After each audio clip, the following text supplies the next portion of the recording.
గలగ్రాహీ పౌరందర పురవనీ పల్లవరుచా గలగ్రాహీ పౌరందర పురవనీ పల్లవరుచా ధృతప్రాధమ్యానామరుణమహసామాదిమగురుః సమింధే బంధూకస్తబక సహయుధ్వా దిశి దిశి ప్రసర్పం కామాక్షాశ్చరణకిరణానామరుణిమా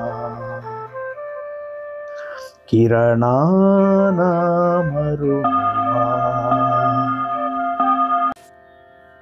పాదారవింద శతకంలోని రెండవ శ్లోకంలో నందనవనమందలి చిగుళ్ళ కాంతుల గొంతు పట్టుకొనునట్టి మొదటివని చెప్పదగిన అరుణకాంతులకు ఆదిమ గురువైనట్టి కామాక్షీదేవి చరణ కిరణారుణిమ అన్ని దిక్కులలో ప్రసరించి వెలుగుచున్నది అంటాడు కవి. ఇక్కడ అరుణ కిరణములదే ప్రాధాన్యం. దేనిది? వెలుగు. ఎక్కడైతే వెలుగు ప్రసరిస్తున్నదో అక్కడంతా అరుణ కిరణములదే ప్రాధాన్యం.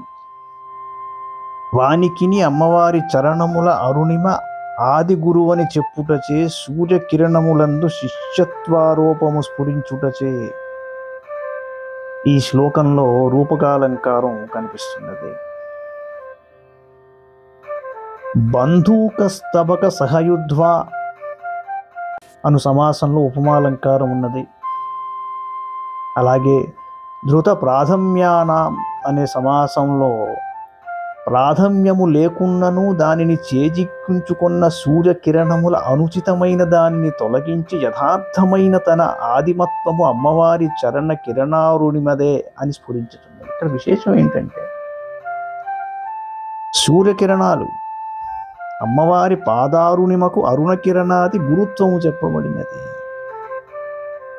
అది చాలా గొప్ప విశేషం. అంటే గురువుగారు అజ్ఞానాన్ని తొలగిస్తారు, అంతేగాక అనవసరమైన దానిని పక్కకి తీసేయడం ఆయన యొక్క కర్తవ్యం. కాబట్టి సూర్యకిరణాలు ఎటువంటి వెలుగును ప్రసరిస్తాయి అంటే చీకట్లను తొలగింపజేస్తాయి. అయితే అవి ఇక పాదారవిందముల మీద ప్రసరించినప్పుడు ఆ అరుణిమ ఇంకా ఎంత గొప్పగా అవి గురుత్వాన్ని పొందాయో ఒకసారి ఆలోచించాలి. అలాగే గురుత్వం అంటే ఆకర్షణ శక్తిని కూడా అర్థం ఉన్నది. అమ్మవారి పాదాలని ఎంత గొప్పగా వర్ణించాడో చూడండి. ఆ పాదాల కాంతి